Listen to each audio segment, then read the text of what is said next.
Die woord wat ek vanaand ervaar om te deel, die woorde wat jy spreek jy woorde van gees en lewe, of spreek jy woorde van dood? Ons ken die skrifvers in Spreuke wat sê, lewe en dood is in die mag van die tong. Ja, besef jy werklik, dat God het dit binne in jou gegee, die vermoë, die keuse, om woorde van lewe te spreek of woorde van dood. Woorde te spreek wat vanuit die gees van God vloei, of woorde te spreek wat vanuit die inspirasie van die vyand vloei. Kom ons begin vanaand en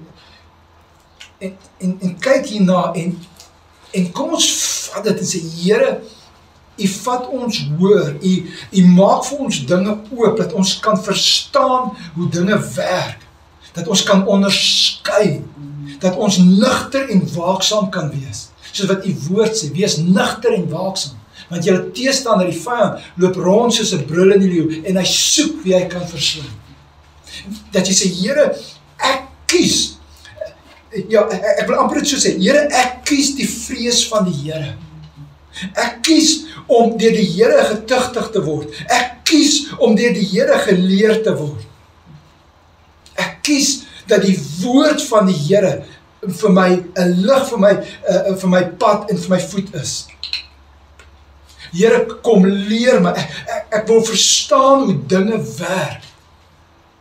Here, kom maak vir my oop die werklikheid van dat ons kan of woorde van lewe spreek of woorde van dood spreek. Ons kan woorde spreek wat deur God geïnspireer is, wat vanuit jou gees vloei, of jy kan woorde spreek wat van die vyand geïnspireer is, en wat kom deur jou ou natuur, deur die vlees. En jy moet 'n keuse maak om nugter en waaksaam te wees vir dit. Kom ons begin saam vanaand by Matteus 16. Kom ons begin daar by vers 13. Die opskrif daarse is die belydenis van Petrus. En hier gaan ons gaan een persoon sien, Petrus. En in hierdie gedeelte, ons gaan dit nou lees, maar in hierdie gedeelte, dieselfde disipel spreek op een slag woorde wat deur God geïnspireer is, woorde van lewe, en die volgende oomblik spreek hy woorde wat deur die vyand geïnspireer is. En ek vra u, kan jy 'n gedeelte soos hierdie vat, ernstig opneem en sê, Here, hierdie is u woord. Ek kies die tug van die Here. Ek kies dat u woord vir my rig. Dat u woord vir my dinge oopmaak. Dat ek kan verstaan hoe dinge werk.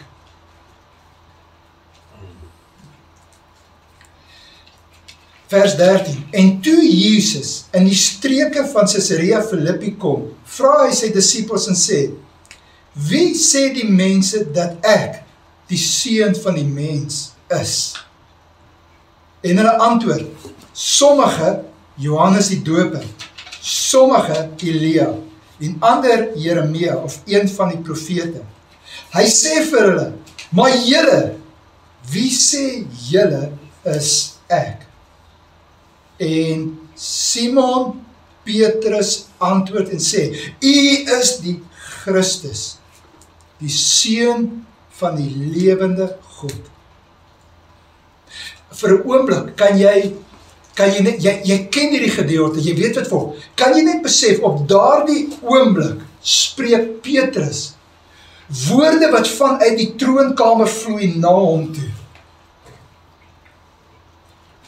En hy die voorreg om deur God gebruik te word, om woorde wat ewigheidswaarde het, vry te stel. Woorde wat koninkrykskrag werklikheid is. Woorde van lewe. Woorde van waarheid. Hy het op daai oomblik het hy die voorreg om uit sy mond uit 'n woord te spreek wat die Vader geïnspireer het.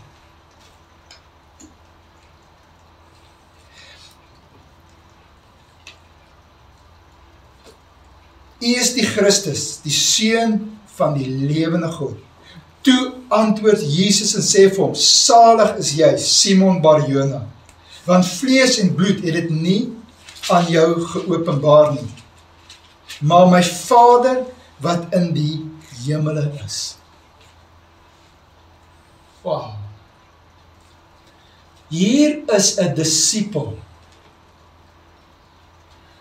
wat op daai oomblik 'n ervaring het dat God die Vader kom openbaar iets van hom en hy spreek dit uit.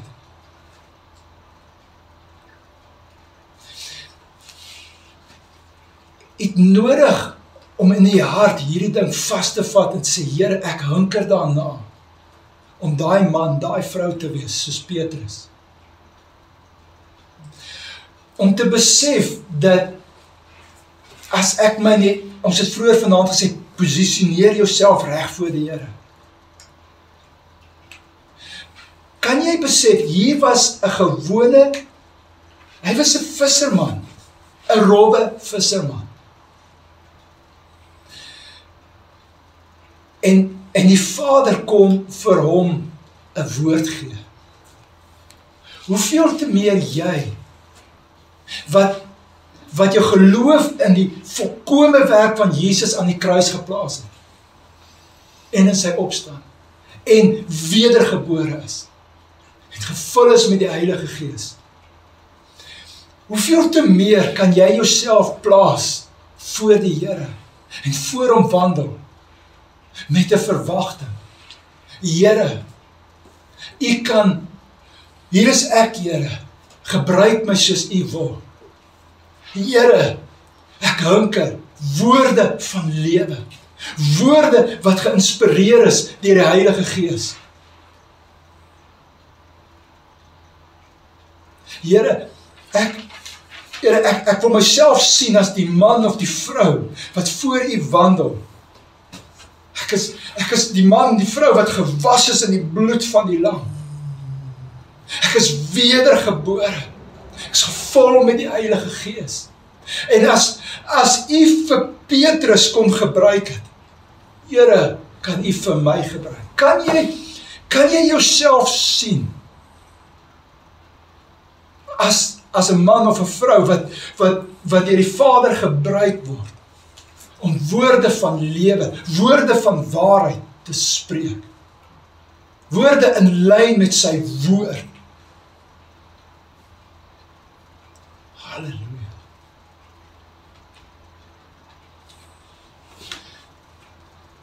Ek wil vir u sê, kan jy met diepe respek kyk na wat Spreuke sê? Lewe en dood is in die mag van die tong. Dat jy kies en sê, Here, ek wil die man, die vrou wees wat woorde van lewe spreek. Want as jy nie 'n diepe keuse maak om te sê, Here, dis ek daai. Ek gaan hierdie ding in my vorm. Ek gaan hierdie ding in my raam. Ek gaan hierdie ding vasvat en my eie maak. As U 'n man soos Petrus kon gebruik het, dan kan U my ook gebruik. Ek wil myself voor U plaas. Ek wil nugter en waaksaam wees.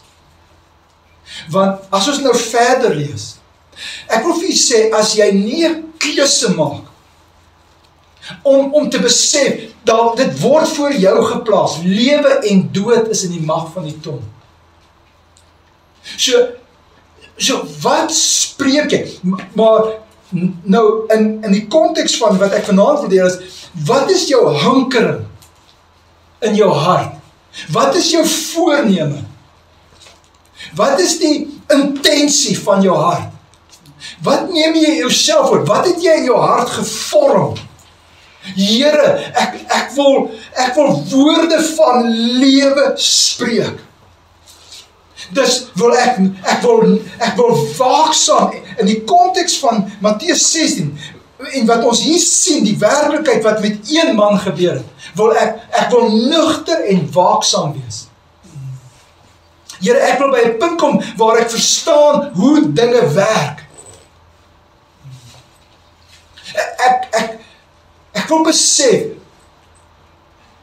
op een oomblik het Petrus die goedelike voorreg gehad om 'n instrument van die Vader te wees.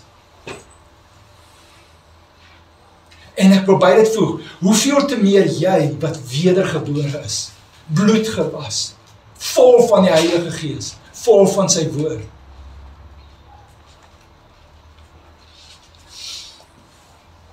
Maar wanneer jy daai hinker, moet jy nugter en waaksaam wees en besef hoe dinge werk. Daar was het eenslag 'n woord bedien wat ons gesê het, die vyand kom ongevraagd van die kant af. Jy kan nooit uit die oog uit verloor dat terwyl jy op hierdie aarde wandel, is jy in 'n geveg betrokke. Terwyl jy op hierdie aarde loop, moet jy besef, jy het 'n vyand wat God haat, wat sy woord haat. Nou, as ek sê, die vyand kom ongevraagd kan, ons het dit bedien vanuit daai woord waar Adam en Eva was in die tuin, nog nie gesondig nie, met God gewandel, en ongevraagd kom die vyand van die kant af, en kom versoek hulle. Jy moet dit so erns opneem. Ek moet nugter en waaksaam wees. Ek moet vir myself sê, as ek al buite is, daar's 'n vyand wat die woord wat in my hart is, haat. En ek sê dit vanuit waar ons Here vir ons die waarskuwing gegee het uit die gelykenis van die saaier. Waar hy gesê, die saaier saai die woord. En dan sien jy dat die vyand werk en sy een fokus is om die woord wat gesaai is, wat geplant is, om dit te steel en dit onvrugbaar te maak en dit dood te maak. En jou verantwoordelikheid is om te besef dat ek moet die woord in my hart bewaar. Ek moet 'n voorneme binne in my hê om te sê, Here, U woord in my hart is vir my die mees belangrikste. En ek moet dit bewaak. Want ek wil die man, die vrou wees wat deur U gebruik word. Ek wil die man, die vrou wees wat woorde van lewe spreek. En as jy daai begeerte het, moet jy weet, okay, wees nugter, wees waaksaam, met jou vyand loop rond soos 'n brulling en hy soek. Kom ons lees 'n klein bietjie verder. Kyk, en ek weet ek ken dit, maar vat hierdie gedeelte vas. Sê vir jouself, laat ek dink aan die week wat verby is en besef, was dit nie daar waar die vyand gekom het en dalk 'n situasie, dalk 'n persoon of dalk 'n swakheid, iets gebruik om my te inspireer om woorde van dood te spreek.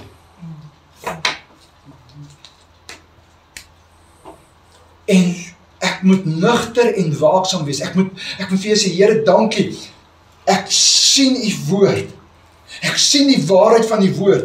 Here, U woord laat my oë oopgaan. Ek kan sien, uit hierdie gedeelte kan ek verstaan hoe dinge werk.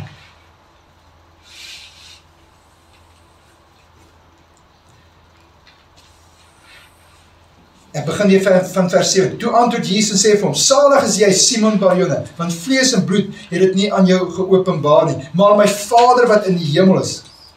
En ek sê vir jou, jy is Petrus, en op hierdie rots sal ek my gemeente bou, en die poorte van die doderyk sal dit nie oorweldig nie. En ek sal jou die sleutels van die koninkryk van die hemel gee.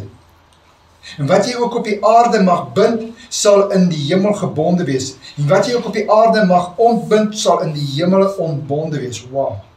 Wow. Net om vir jou te sê, omdat hy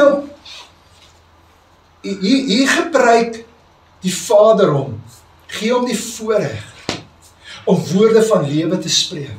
Jesus kom en bevestig dit vir hom, sê, vlees en bloed het dit nie geopenbaar nie.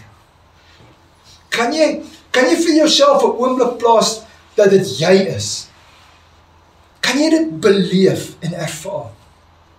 En dan kom die Here en hy spreek hierdie absolute wonderlike belofte woord oor Petrus en hy maak vir Petrus dinge oop.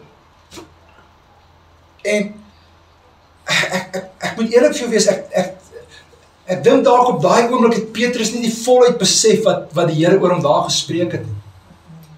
Maar die feit van die saak is, op daai oomblik ontvang hy 'n belofte, ontvang hy 'n profetiese woord. 'n Woord vir elkeen van ons. Maar wat ek wil hê jy moet op daai oomblik besef, hy word deur die Here gebruik, hy het 'n goddelike ervaring, die Vader openbaar iets aan hom.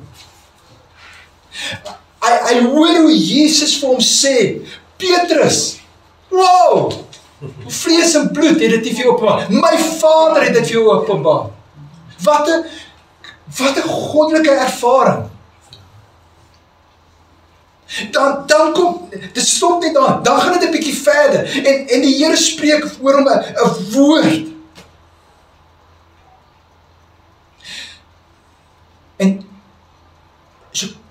En dan gaan die Here verder. Vers 20. Daarom het hy sy disippels bevel gegee dat hulle vir niemand moet sê dat hy Jesus die Christus is nie. En dan van vers 21. Van toe af het Jesus begin om sy disippels te toon dat hy na Jerusalem moes gaan en veel van die ouderlinge en owerpriesters en skrifgeleerdes moes ly en gedood en op die 3de dag opgewek word. En dan vind vers 22 plaas.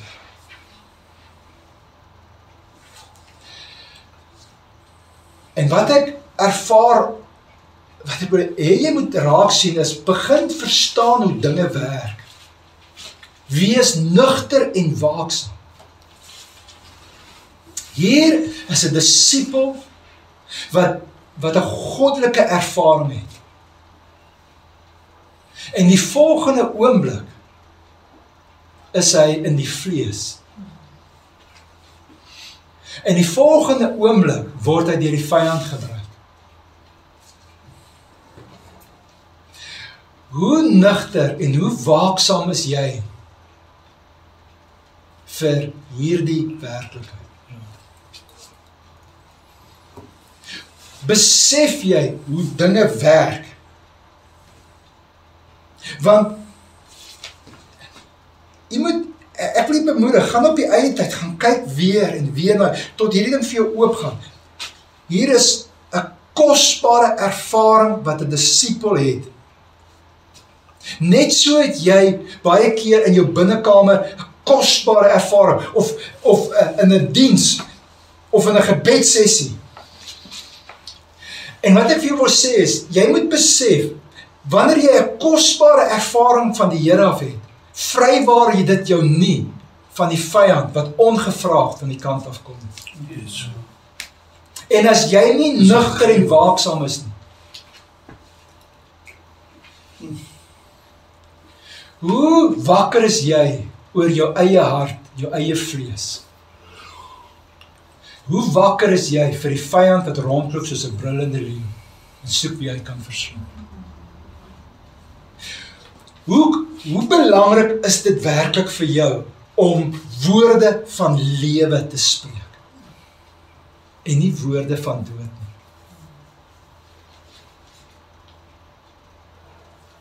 Want jy kan 'n kosbare ervaring hê voor die Here in jou binnekamer, in 'n erediens, in 'n gebedssessie, in 'n bedieningstyd waar jy dalk vir iemand bedien en die Here gebruik jou kragtiglik. Die salwing vloei, die gawes vloei. Jy word dalk uitgeroep, is dalk in 'n gehoor en daar's 'n profetiese man en hy roep jou uit tussen 1000 ander roepe jou uit en jy kry 'n kragtige woord van die Here. Het jy al in jou hart jouself so voorgenem om waaksaam te wees en nugter te wees en te weet, ek moet besef hoe dinge werk, daar is 'n vyand wat ongevraagd in kan kom. Here, ek wil die man, die vrou wees wat deur U gebruik word, wat woorde van lewe spreek en nie woorde van dood nie. Here, maak my nugter en waaksaam. Laat ek nooit op myself vertrou, laat ek nooit my vertroue plaas op 'n profetiese woord en dalk het mens wil nie inlees, maar daai oomblik, Petrus het dalk, as jy die menslike natuur ken, hier word hy uitgesonder en hy neem dit op homself om dit wat die vyand kom en inspireer en hy dink, dis ook van die Here af. Ek moet Jesus, hy mis dit hier.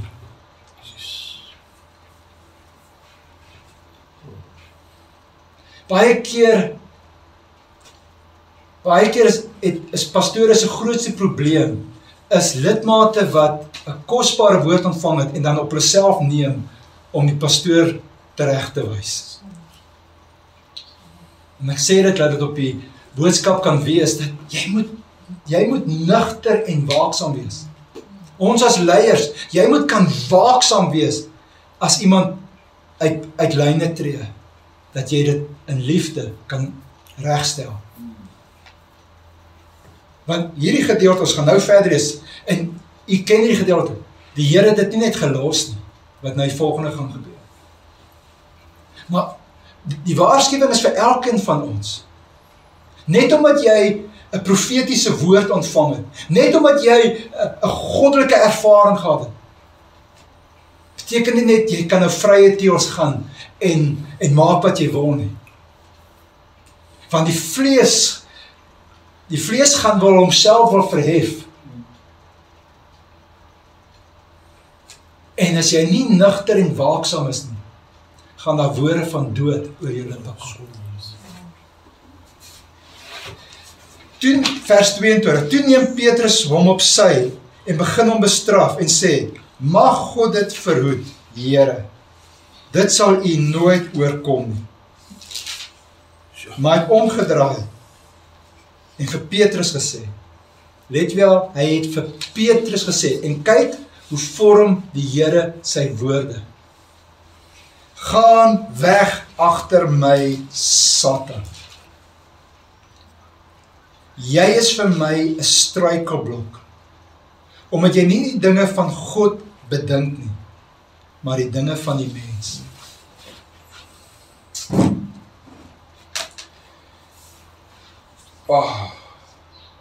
Hier is soveel waarhede in daai een vers. Ek wil vir u sê, u moet besef, man van God, vrou van God, jy wat in die bediening is, die Here kom wys jou hier hoe dinge werk. Wees nugter, wees waaksaam. Besef, hier was 'n natuurlike situasie met 'n geestelike krag agter dit. Hier was 'n natuurlike mens, 'n mens soos ek en jy, vlees en bloed, Petrus, wat op een oomblik 'n goddelike ervaring het. En die Here gee hom krediet daarvoor. En vanuit dit gee die Here vir hom 'n kragtige woord wat hy oor hom spreek. En die volgende oomblik sien dit vanuit Jesus se oogpunt uit. sien dit as die leier van daai disippels. Net so jy as leier. Die volgende oomblik, dieselfde Petrus, dieselfde mens, word deur die vyand gebruik om jou teë te staan. En kan jy dinge onderskei vir hoe dit werklik is? Verstaan jy hoe dinge werk? Daar's 'n natuurlike situasie met 'n geestelike inspirasie agter dit. Daar's 'n natuurlike ding wat gespreek word, maar dit vloei vanuit 'n geestelike aspek. Hoe waaksaam is jy vir dit wat uit jou mond uitvloei? Besef jy dat op een oomblik kan jy deur God gebruik word en die volgende oomblik kan jy deur die vyand gebruik word? En kan jy berou hê en jou net daar bekeer en sê, Here, ek het dit gemis.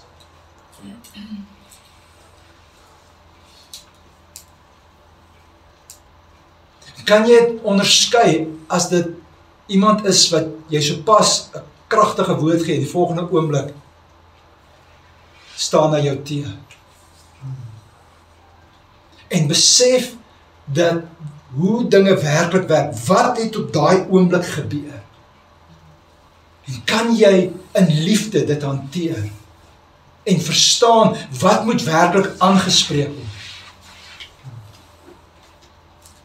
As die Here op daai oomblik vir Petrus aangespreek het die vyand gelag en gesê, haha, nou het ek ingang in hierdie situasie. Want hy is die gees van duisternis.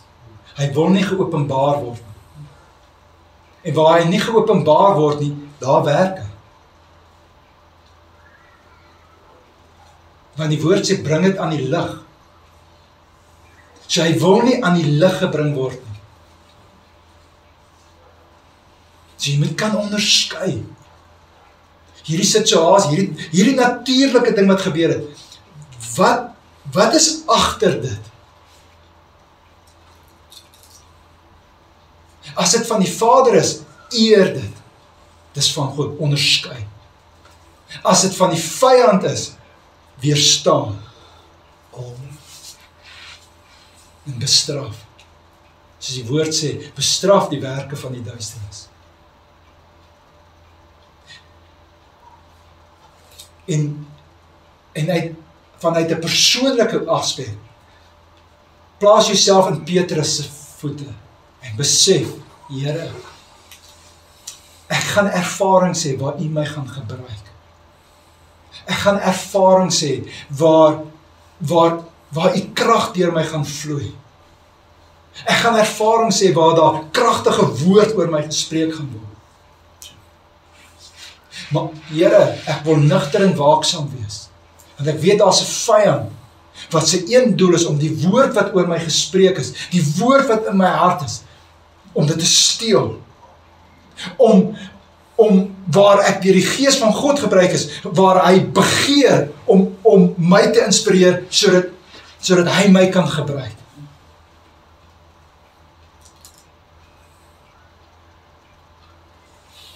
Halleluja.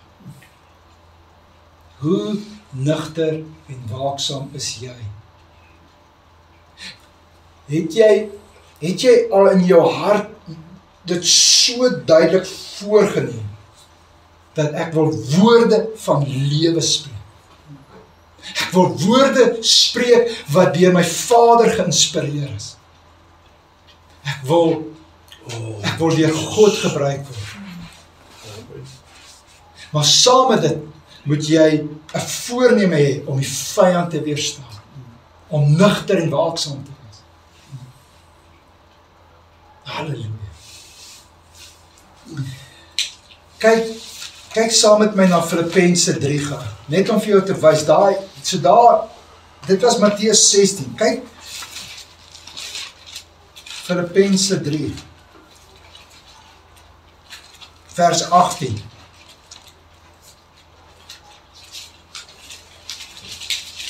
Want baie van wie ek julle dit dikwels gesê en nou ook onder trane sê, wandel as vyande van die kruis van Christus.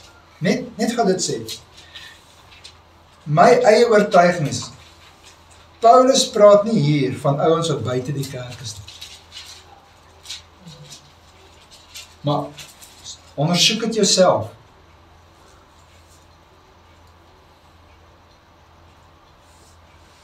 Vers 19. Hulle einde is die verderf. Hulle God is die buit. Hulle eer is in hulle skande. Hulle bedink aardse dinge. Ek lees weer vir vers 23 van Matteus 16. Maar hy het omgedraai en vir Petrus sê, gaan weg agter my, Satan. Jy is vir my 'n struikelblok. Luister hier nou, omdat jy nie die dinge van God bedink nie, maar die dinge van die mens. Filippense 3 sê, hulle bedink aardse dinge.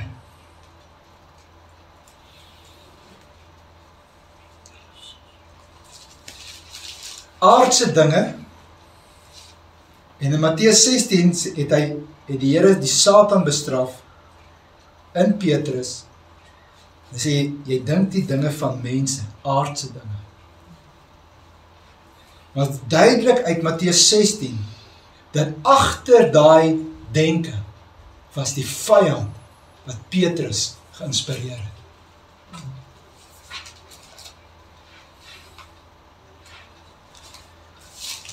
Kyk saam met my na Jakobus.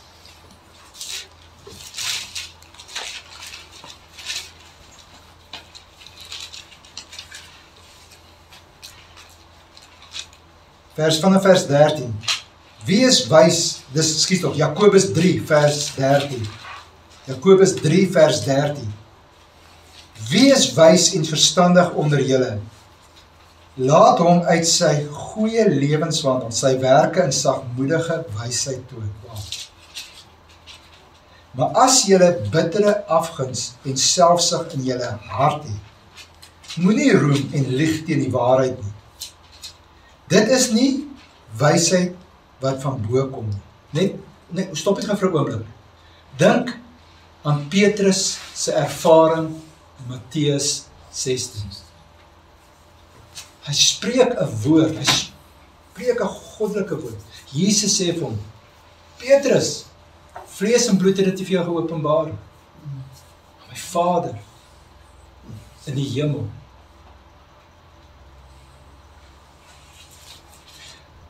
Dan word hy, net daarna, probeer hy die Here een kant toe neem. En dan bestraf die Here hom. En hy sê vir hom, jy bedink aardse dinge. En hy het gesê, Satan, gaan weg agter my. So hy maak dit vir ons oop. Hy wys vir Petrus, vir almal daar, Petrus, jy was deur hierdie oomblik, deur die Satan geïnspireer. Want jy die dinge van die mens bedink. Jy moet begin besef hoe dinge werk. Jy kan nie speel. Jy kan nie godsdienst speel nie. Daar's 'n vyand wat loop daar buite en hy begeer om jou te laat struikel. En hy begeer om jou te inspireer.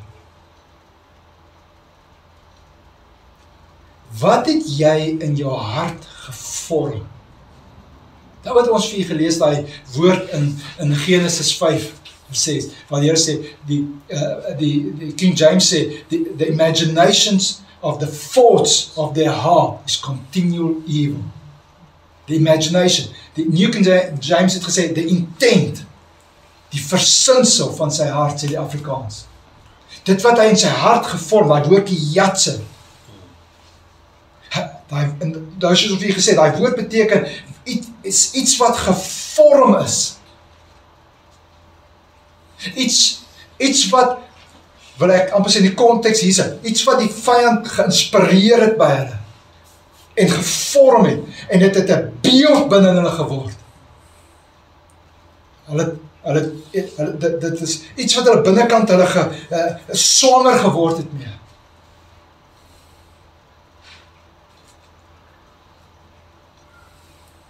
En die Here sê vir Petrus, jy bedink aardse dinge, wat deur die Satan geïnspireer is. En in Filippense sê Paulus daar, hulle bedink aardse dinge, hulle is vyande van die kruis, hulle bedink aardse dinge. En hier kom Jakobus en hy sê, maar as julle bittere afguns en selfsug in julle hart het, moenie roem en lieg teen die waarheid nie. Dit is nie wysheid wat van bo kom. Dan gaan hy verder, maar is aards, natuurlik, luister hierna, duiwels.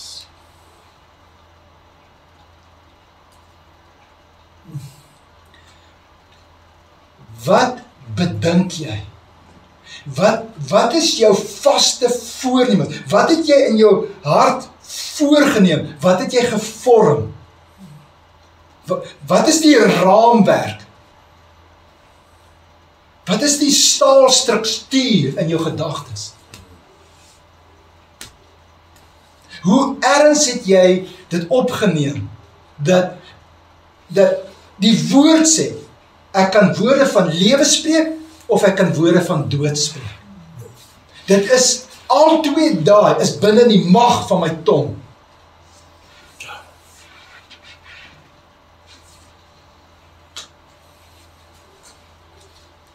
Ja.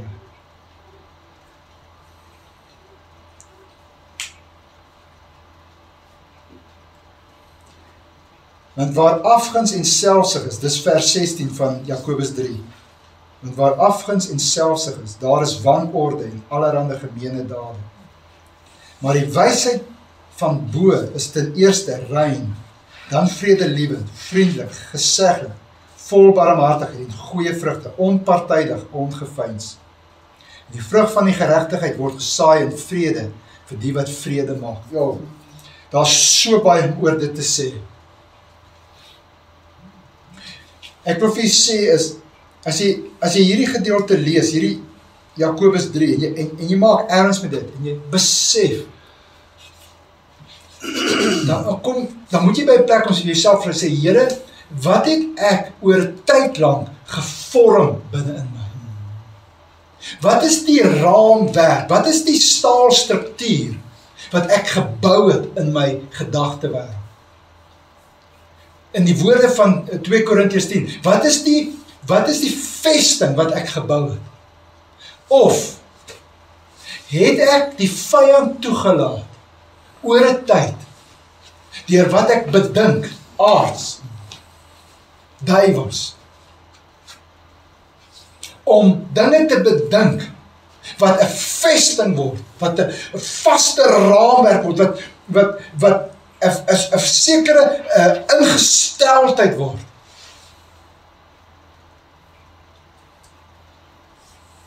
Wat deur die vyand geïnspireer is.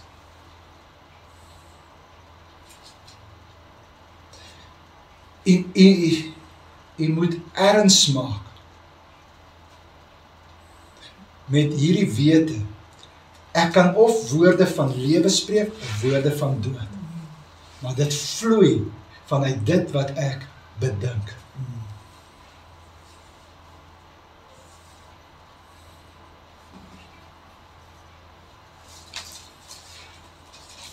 Sure. Kyk saam met my, Romeine 8. Halleluja. Dankie, Heer. Dankie, Heer.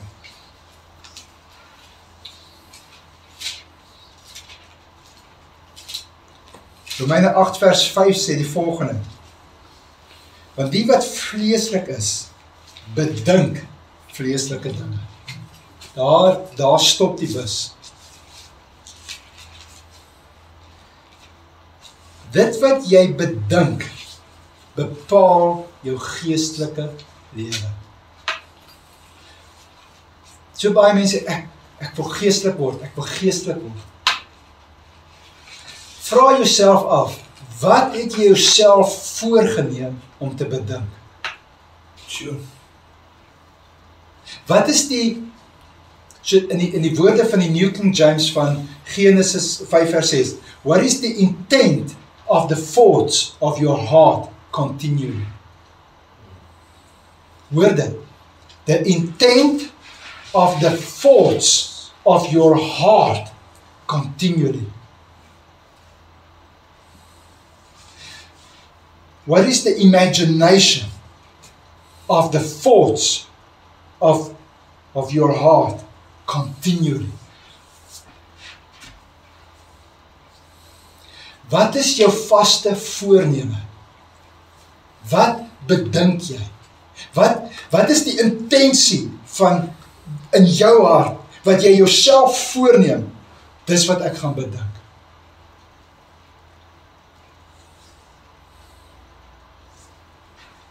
Want volgens Romeine 8, vers 5 sê hy, die wat vleeslik is, bedink vleeslike dinge.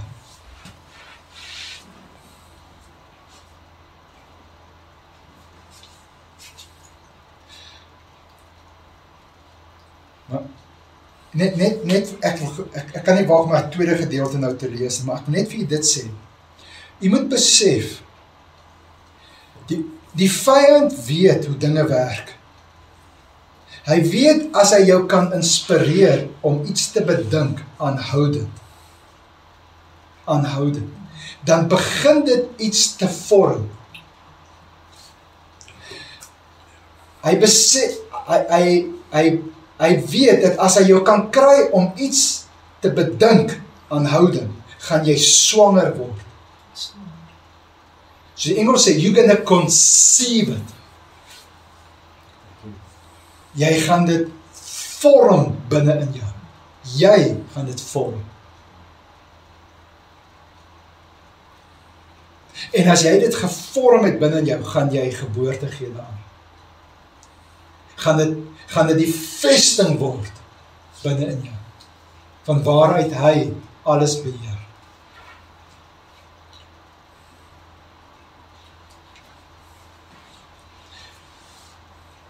Verstaan hoe dinge werk.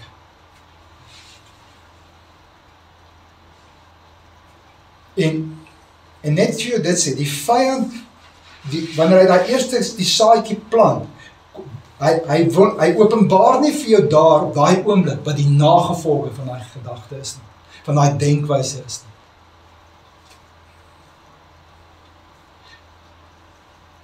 Want ons weet op 'n ander plek sê, want die wat na die vlees saai, sal van die vlees verderf maai. En dis die doel van die vyand. Dis sy intensie. Dood. Jesus sê op een plek, ek het gekom dat jy mag hê lewe, dit in oorvloed. Maar die vyand, die dief, kom vir een doel. Te steel, te verwoes, te moord. Steal, kill and destroy. Hoe? Deur dit wat jy bedink. Deur dit wat jy net ontvang, sonder om jouself af te vra, wat is die oorsprong? Wat is agter hierdie gedagte? 'n Situasie gebeur en jy hanteer dit op 'n aardse natuurlike manier, sonder om jouself af te vra, wat is agter dit?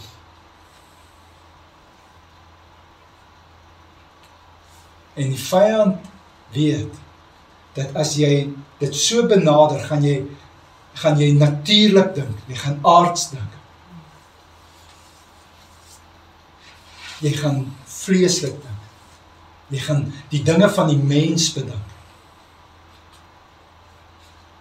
En as jy die dinge van die mens bedink, is dit vyandskap teen God. Dan staan jy Jesus teen.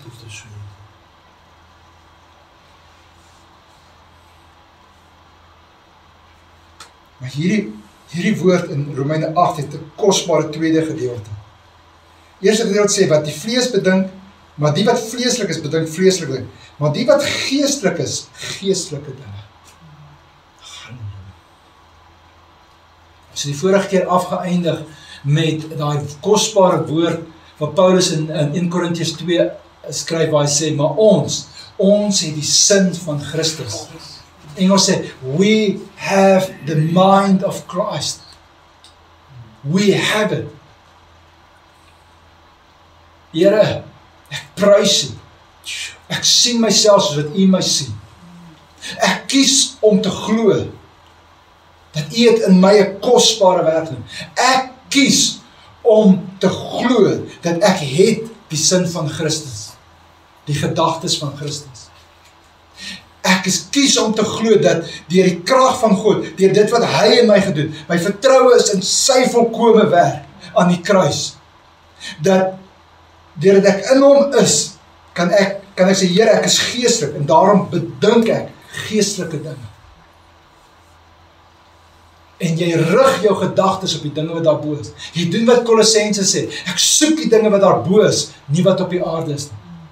Ek bedink die dinge wat daarbo is, nie wat op die aarde is nie. Halleluja. Ek kies om 'n ingesteldheid te hê, 'n benadering te hê, om 'n sekere benadering te hê tot die lewe. Ek is 'n geestelike mens, en as ek geestelik is, dan bedink ek geestelike dinge. Yes. Halleluja. Kom ek wil begin afsluit. Kom saam met my, en kyk saam weer na daai bekende gedeelte in Josua 1 vers 8. En kom ons verlustig ons net weer opnuut in sekere goddelike beginsels. Josua 1 vers 8 sê die volgende, en onthou die konteks is, Josua wat van Moses oorneem, en hy kry 'n opdrag van die Here, en daai opdrag, as ons daar by vers 6 dit kan vanvat, waar hy sê, waar die Here vir Josua sê, wees sterk en volmoed, want jy sal hierdie volk die land laat erwe, wat ek hulle vaders met 'n eed beloof het, om aan hulle te gee. En dan, kom ons spring net, ons gaan nou na vers 7 toe weer terug, maar kom ons spring na vers 8, hy sê, dan die Here kom en hy sê vir hom, hierdie wetboek, want daai stadium het Josua net die 5 boeke, die wet gehad, van wat Moses geskryf het. En die Here sê vir hom, hierdie wetboek mag nie uit jou mond uit nie. Maar Hebreërs sê, in die laaste dae het God met ons gespreek deur die Seun. En die Seun sê, hy sê, hy wat my woorde het en dit hou, dis hy wat my lief het. So ons, wat hierdie kant van die kruis leef, nou Josua het voor die kruis geleef, en het vorentoe gekyk na die kruis, en hy het die wet gehad. Maar ons leef hierdie kant van die kruis, en ons kyk terug, en ons hoor die woord van God wat sê, dit is my geliefde seun wie ek welbehae het, luister na hom. En hy het gesê, bly in my soos ek in julle, as julle in my bly, my woorde in julle, my woorde, die woorde van Jesus, my woorde in julle bly, dan sal jy wat julle ook al vra, sê julle verkry. En ek herhaal weer Hebreërs 1, wat sê, in die laaste dae het God gespreek tot ons deur sy Seun. So, maar die werklikheid van Josua 1 vers 8 is nog steeds 'n werklikheid. Dat hy sê, hierdie woord, en ek wil vir jou sê, wat se woord is wat jy, wat hierdie beginsel van, waar hy vir Josua sê, hierdie wetboek mag nie uit jou mond wyd nie. Hoe lees jy, en hoe moet ek en jy dit vandag lees? Here, die woord wat u deur Jesus, u Seun gespreek, u het my gesê, ek moet hom hoor. Here, en u het vir Josua gesê, dat dit wat hy op daai oomblik gehad het, moet hy, die woord wat hy van God wat hy gehad het, moet nie uit sy mond wyd nie. Here, ek hoor hoe u dit vir my sê, dat u woord, die woord van u Seun, moet nie uit my mond wyd nie. En dan sê hy die volgende, maar bepeins dit dag en nag.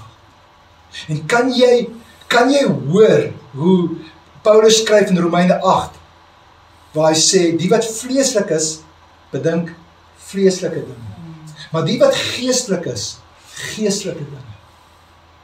En ek vra u, wat is die ingesteldheid van jou hart? Wat kies jy om te bedink? Want jy kan dit nie losmaak van dit wat jy spreek nie. Want die Here kom en hy kom help vir Josua en hy sê, Josua, jy moet hierdie volk die beloofde land laat ingaan. En om dit te doen, Josua, moet jy, hy sê, Josua, hy sê vir jou, wees sterk en volmoed, jy gaan moet sterk wees en jy gaan volmoed wees. Hy sê vir hom iets spesifiek, sterk en volmoed. En dan vers 7 herhaal, wees sterk en volmoed. En dan kom hy in vers 8, dan sê hy vir hom, hierdie woord, hierdie wetboek, dit wat jy nou voor jou het, dit mag nie uit jou mond wyk nie, maar bepeins dit, bedink dit. En ek wil vir u vra, hoe erns het jy opgeneem, dat ek moet woorde van lewe spreek, en ek moet woorde van lewe bedink. Ek moet die woorde van my Here spreek, en ek moet die woorde van my Here bedink. Ek moet dit vorm binne in my. Ek moet dit bedink, totdat dit binne in my gevorm word. Ek moet die woorde van my Here so vasvat en dit my eie maak, totdat dit 'n duidelike raamwerk in my lewe is.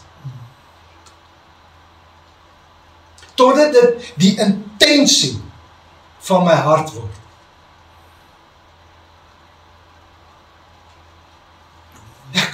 Ek moet die Here toelaat dat sy woorde in my hart gevorm word, dat hy my inspireer. Want as ek nie daai voorneme het nie, die vyand wag. En hy soek wie kan hy verslaan. Hy soek en hy kyk, wie is dit wat nie 'n duidelike intensie in sy hart het. En al wat hy hoef te doen, is om te luister na die woorde wat jy spreek. En hy weet waar jy is. Want hy weet, dit wat jy spreek, kom van dit wat jy bedink. Here kom en hy help vir Josua en sê, Josua, wees sterk en volmoed. Hoe? Dis asof, as jy, kom ons sê, jy is Josua, en jy hoor hoe die Here vir jou sê, Josua, wees sterk en volmoed. En jy hoor hoe hy in vers 7 dit herhaal vir jou. Wees sterk en volmoed. Dan kan jy op daai oomblik sê, Here, hoe? En die Here sê, kom ek wys vir jou. Kom ek wys vir jou, hoe is jy sterk en volmoed? Kom ek wys jou, hoe vorm jy iets binne jou, wat onbeweeglik is, wat vas word, wat sterk, wat jou sterk en volmoed maak. Josua, spreek my woorde wat voor jou is. Josua, laat my woord in jou mond bly. Josua, eet my woord. Spreek my woord. Josua, as jy my woorde spreek, terwyl jy dit spreek, bedink wat jy spreek. Vorm 'n prentjie van dit wat jy spreek. Josua, bedink dit, spreek dit, bedink dit.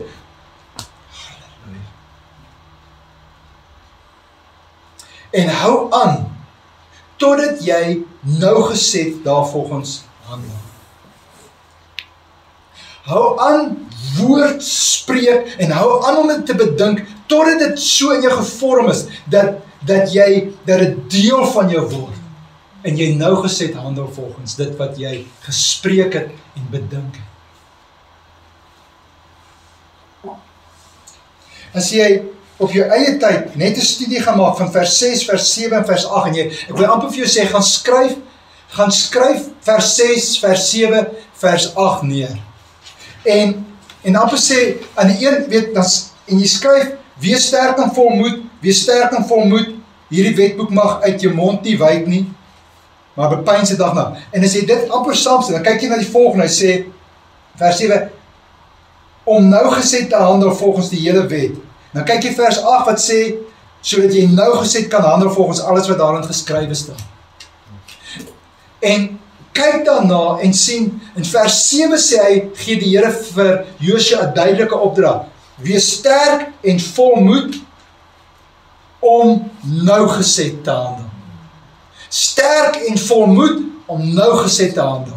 In vers 8 sê hy, hierdie woord, hierdie wetboek, mag nie uit jou mond wyk nie, maar bepeins dit dag en nag. Dan sê hy, sodat jy nougeset kan handel. En jy vra jouself af, Here, hoe kan ek sterk en volmoed raak? Om nougeset te handel voor. Dit kom deur die keuse, dit wat in jou hart voorneem. Wat gaan ek spreek? Wat gaan ek bedink? Wat ek spreek en wat ek bedink bepaal waar ek is. As ek 'n man of 'n vrou van God wil word, wat sterk is, wat volmoed is, moet ek 'n man of 'n vrou van God wees, wat die woord spreek en bedink. Halleluja. Halleluja. En ek wil afsluit dat met deur vir 2 gedeeltes te wys waar ons in die Nuwe Testament 'n duidelike opdrag kry, net soos Josua. In Romeine, in Efesiërs hoofstuk 6, Efesiërs hoofstuk 6 sê die Here, eindelik my broers, word kragtig in die Here, in die krag van sy sterkte. Trek die volle wapenrusting van God aan. Daar kry jy 'n opdrag om kragtig te word, om sterk en volmoed te wees, om onbeweeglik te wees in die dinge van die Here. En ek wil vir u vra, as die Here vir Josua gesê het, hoe om sterk en volmoed te wees, hoeveel te meer nie vir ons? En in 2 Timoteus 2 skryf Paulus aan die jong Timoteus, en hy sê vir hom, jy dan my seun, wees sterk deur die genade wat daar is in Christus Jesus.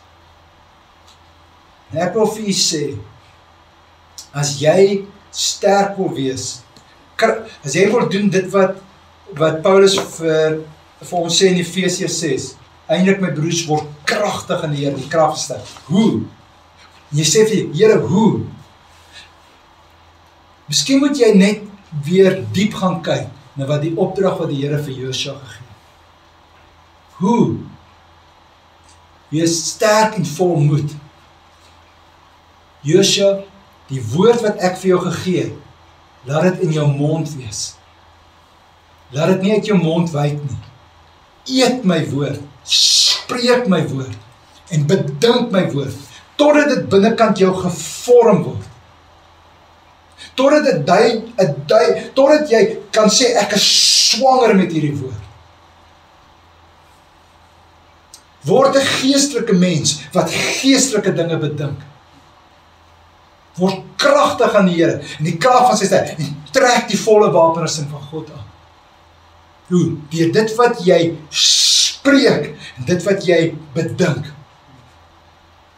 Word krag, soos Paulus vir Timoteus sê, jy dan miskien weer sterk, deur die genade wat daar is in Christus Jesus. Ag, daar is eintlik so baie wat ek net oor daai gedeelte wil sê, net om vir dit te sê, as jy besef, Here, ek wil sterk word deur die genade wat in Christus Jesus is. Dan wil ek vir jy sê, hoe 'n werklikheid is die genade van Jesus vir jou?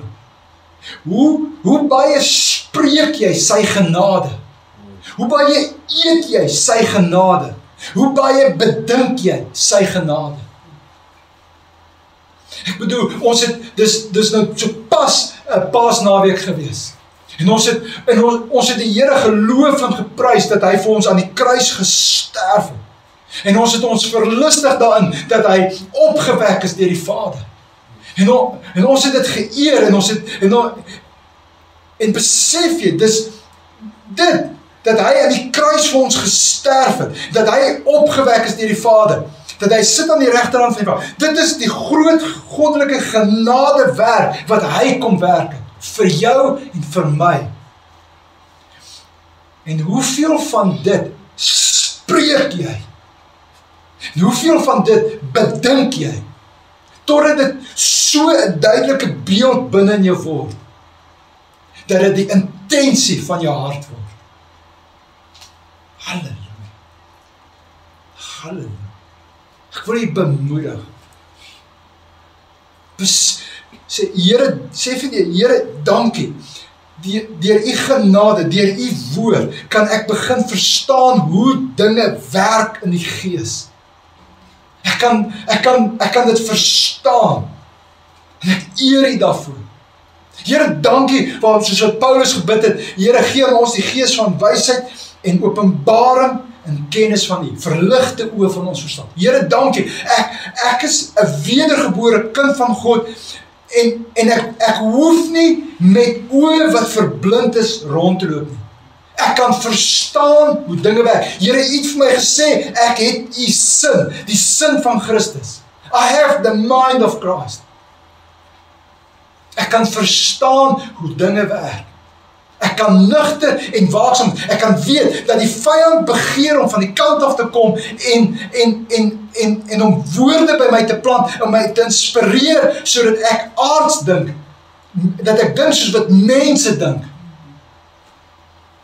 Want hy weet, as ek gaan begin dink soos wat die aards, en as ek vleeslik gaan bedink, gaan ek vleeslik word.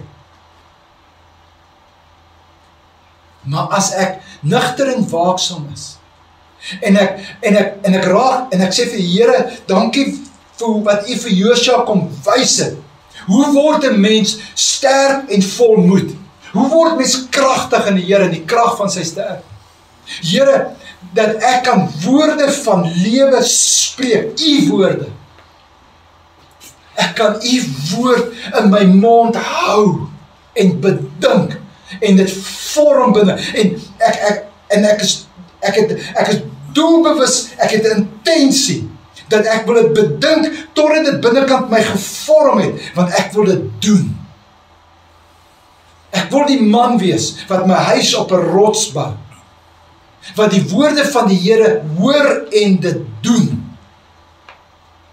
Halleluja. Halleluja. En ek is die man, die vrou van die Here, wat nugter en waaksaam is, wat weet dat die vyand sal wat wil gee om ongevraagd van die kant af te kom en die woord te steel by my, uit my hart uit. En sy woorde, en sy intensie te plant. Ons sê, in die naam van Jesus, nee, dit stop nou. Here, dankie. Dankie dat deur dit wat Jesus vir ons aan die kruis gedoen het, deur sy opstanding, kan ons 'n lewe hier leef van oorwinning. En ons kies om onsself te sien as manne en vroue van die Here wat in oorwinning lewe. Deur hoe ons dinge benade, deur hoe ons dinge bedink, deur dit wat ons spreek. Ek wil vir u sê, raak doelbewus. Soos die Engels sê, become intentional. Dat ek gaan my mond oopmaak en ek gaan woord begin spreek.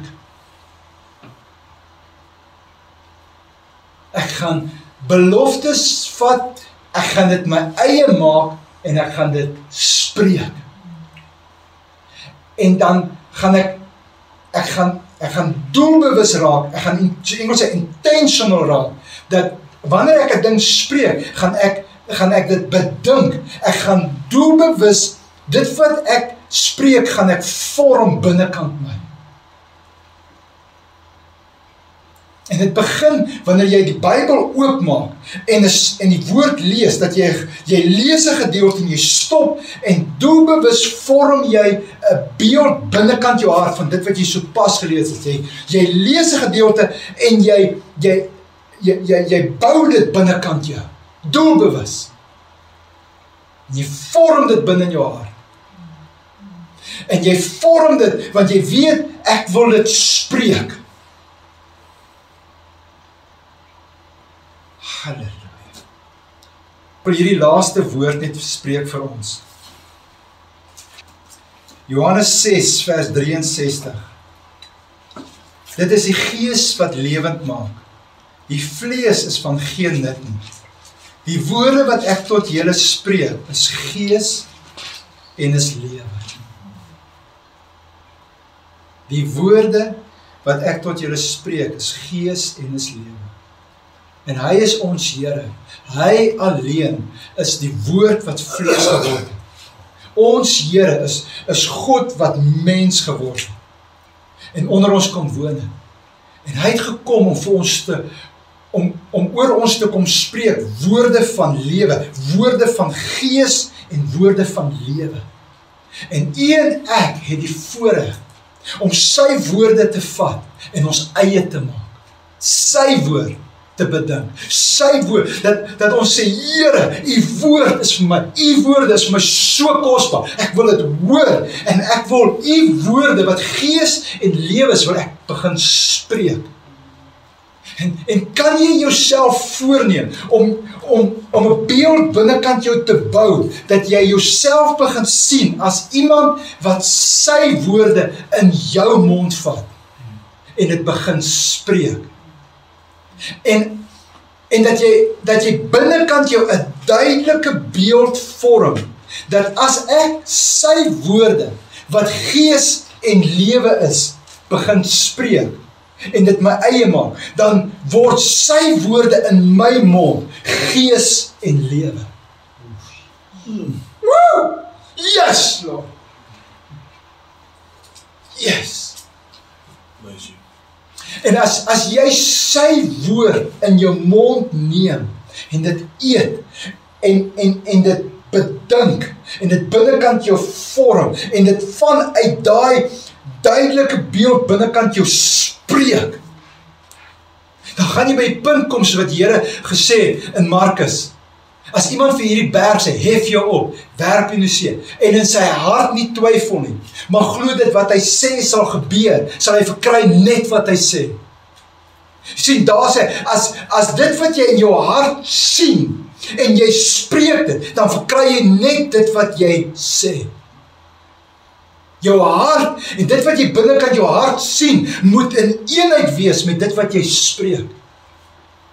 En as jy by daai plek wil kom van autoriteit, moet dit begin waar jy sy woorde vat en dit jou eie maak. En dit bedink en dit vorm. En as jy jou Bybel oopmaak, lees jy 'n gedeelte, jy stop en jy doelbewus begin jy dit te bedink. As jy iets bedink, moet jy 'n beeld binnekant jou vorm. Jy kan nie jou verbeelding losmaak van dit wat jy bedink nie. En dit wat jy bedink, bepaal of jy geestelik of vleeslik is. Halleluja! Halleluja! En ek wil vir jy sê, as jy sy woorde in jou mond spreek, en jy twyfel nie wat jy spreek nie, dan wil ek vir jy sê, jy sal by 'n plek kom, waar dat sy woord is net so kragtig in jou mond, as wat dit in sy mond is.